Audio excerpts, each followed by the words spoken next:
नमस्कार मित्रों, सत्य की विजय में आपका स्वागत है। मैं हूं विजय त्रिवेदी। आज जयपुर में हूं। जयपुर में आप जय सिंह सर्किल देख रहे हैं, जो सवाई जय सिंह की मूर्ति लगी हुई है। 300 साल करीब हो गए इस शहर को। यहाँ एक खास कार्यक्रम में मैं आया था। जयपुर के एक वरिष्ठ पत्रकार हैं प्रवीण चंद छाबड़ा। उन्होंने, उनकी उम्र हो गई है 96 साल।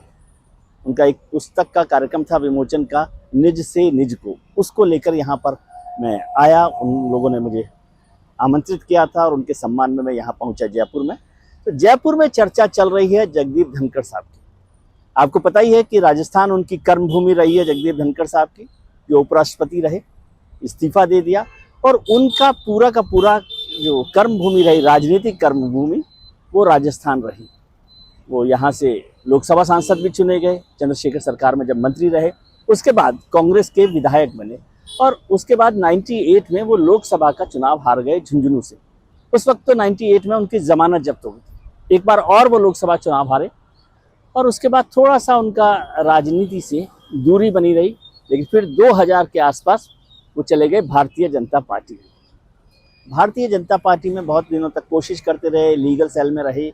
वाजपेयी सरकार के वक्त भी थोड़ी बहुत कोशिश हुई और उनको मौका मिला मोदी सरकार में, जब उन्हें पश्चिम बंगाल का गवर्नर बनाया गया। ये एक भूमिका बनी कि उन्हें जाटों का जो प्रतिनिधित्व है उसके लिए उनको ये जगह दी जाए और जाट जो है उससे खुश हो जाएंगे। कोशिश होती रही। फिर उपराष्ट्रपति जब बनाया गया तब भी ये चर्चा होती रही। राजस्थान में जाटों का बहुत महत्व है राजनीतिक दृष्टि से। 14-15% वोट हैं और करीब 40-45 सीटों पर उनका दबदबा है। पिछली जो विधानसभा है उसमें भी 37 सीटें थी, जिसमें से 16 सीटें भारतीय जनता पार्टी ने जीती करीब और 18 सीटें कांग्रेस ने जीती।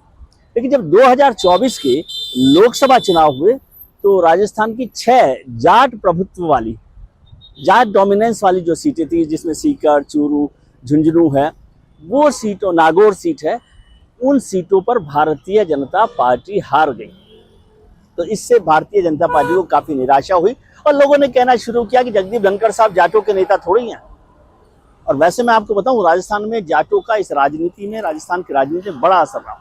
बड़े बड़े नेता यहाँ पर हुए। नाथूराम मिर्धा साहब हुए, रामनिवास मिर्धा हुए, चौधरी कुंभाराम आर्य हुए, परसराम मदेरणा हुए, तमाम तरीके के लोग। कांग्रेस के प्रदेश अध्यक्ष गोविंद सिंह डोटासरा भी जाट हैं और वो लगातार जाटों की राजनीति कर रहे हैं। धनखड़ साहब के जो छोटे भाई हैं वो भी कांग्रेस में इस समय। उनके परिवारों का जो लोग हैं उनका कांग्रेस और भारतीय जनता पार्टी में आना जाना चलता रहता है।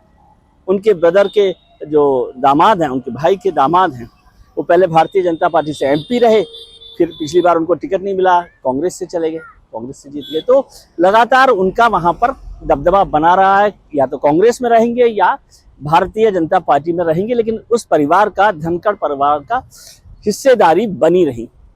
लेकिन 2024 के चुनावों के बाद ये साफ हो गया कि धनखड़ साहब का जाटों पर कोई असर नहीं है। चलिए ये बात मान लेते हैं कि चुनावों में तो चलता रहता है, 6 सीटें जाटों वाली हार गए। लेकिन आज आप देख रहे हैं देश भर में इसको, धनखड़ साहब के इस्तीफे को लेकर चर्चा हो रही है, लेकिन राजस्थान में कोई चर्चा नहीं। जाटों की कोई नाराजगी सामने के तौर पर नहीं दिखाई दे रही। कांग्रेस के एक नेता ने मुझे कहा कि जाटों के नेता वो कभी रहे ही नहीं, भारतीय जनता पार्टी को भरमाने की कोशिश करते रहे। भारतीय जनता पार्टी के नेता ने मुझे कहा, उसी कार्यक्रम में, जिस कार्यक्रम में मैं आया था, उसमें भारतीय जनता पार्टी के एक नेता ने कहा कि हमारे दिल्ली वाले बड़े जो नेता हैं वो ज़्यादा समझते हैं। हमने पहले भी समझाया था कि धनखड़ साहब की कोई ज़मीन यहाँ पर राजस्थान में नहीं है और ख़ास तौर से जाटों पर कोई असर नहीं है। उनका जाट तो यहाँ के, उनको अपना जाटों का नेता ही नहीं मानते धनखड़ साहब को। अब पॉलिटिकल उनका क्या है, हैसियत है? केवल 2 चुनाव जीते हैं, एक विधानसभा का, एक लोकसभा का। तो वो दूसरों को क्या चुनाव जिताएंगे? अब ये मसला केवल राजस्थान की राजनीति से जुड़ा हुआ है। इसका मसला उनके इस्तीफे से है या नहीं, ये नहीं कहा जा सकता। लेकिन महत्वपूर्ण है कि जिस क्षेत्र से वो राजस्थान की कर्मभूमि से आए, और उसमें भी एक और महत्वपूर्ण, पहली बार हुआ है हिंदुस्तान के संसदीय इतिहास में कि लोकसभा के जो अध्यक्ष हैं ओम बिरला साहब, वो भी राजस्थान से हैं, कोटा से, और जगदीप धनखड़ साहब भी राजस्थान से, झुंझुनू से, किशनगढ़ से वो रहे हैं। जयपुर में भी उन्होंने काम किया। पहली बार राज्यसभा और लोकसभा दोनों जगह रहे। अब राज्यसभा से उनका सभापति के तौर पर इस्तीफा हो गया है और लोकसभा में ओम बिरला साहब हैं। कुछ दिन पहले छोटी सी बात और हो गई। कोटा गए थे धनखड़ साहब, ओम बिरला साहब की कॉन्स्टिट्यूंसी है। कोटा जो है वो कोचिंग सेंटर है, आपको याद होगा देश भर के बच्चे पीएमटी के लिए, मेडिकल और इंजीनियरिंग के लिए तैयारी करने, कोचिंग के लिए वहां पर आते हैं। उस कार्यक्रम में जिसमें ओम बिरला साहब ने बुलाया था, धनखड़ साहब ना कि कोचिंग नहीं ये पोचिंग है, मतलब कोचिंग सेंटर्स को उन्होंने बड़ा क्रिटिसाइज किया, आलोचना की, उससे वहां पर भी बहुत अनईज हो गया था। बिरला साहब खुद मौजूद हैं, बिरला साहब का तो सारी पॉलिटिक्स वहां पर कोटा में कोचिंग सेंटर से इर्द गिर्द घूमती है और पूरा कोटा शहर की इकोनॉमी वहां से घूमती है, उसकी नाराजगी भी दिखाई देती है। लेकिन धनखड़ साहब को इस्तीफा देने या इस्तीफा दिलवाने की नाराजगी राजस्थान में दिखाई नहीं देती, और जाट समुदाय में भी वो नाराजगी नहीं दिखाई देती कि एक जाट नेता को हटा दिया गया है। क्या ये मैसेज भारतीय जनता पार्टी के नेताओं को मिल गया था, जो उनके दूसरे कारणों के साथ जुड़कर फ्लैश पॉइंट बन गया? इस पर चर्चा होती रहेगी दिल्ली में जब बात करेंगे तो फिर धनखड़ साहब की बात होगी। अभी तो बात की मैंने जयपुर की, वैसे भी जयपुर मेरा शहर है और सवाई जयसिंह के सर्किल के आसपास पूरी सत्ता रहती है राजस्थान की। इधर सेक्रेटरीट है, उधर उसके आगे सीएम रेजिडेंस है, विपक्ष के नेता हैं, तमाम लोग यहाँ पर रहते हैं और राजनीति यहाँ दिन रात चलती रहती है। जयसिंह सर्किल पर अक्सर विरोध प्रदर्शन भी होते हैं, इसलिए यहाँ की गर्माहट से राजस्थान की राजनीति को समझा जा सकता है। और उसका मैसेज ये है कि गर्मी भले ही हो, लेकिन धनखड़ साहब के इस्तीफे की गर्मी राजस्थान में नहीं।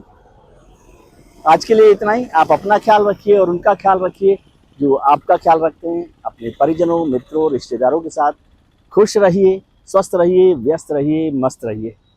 नमस्कार, स्वागत, आभार।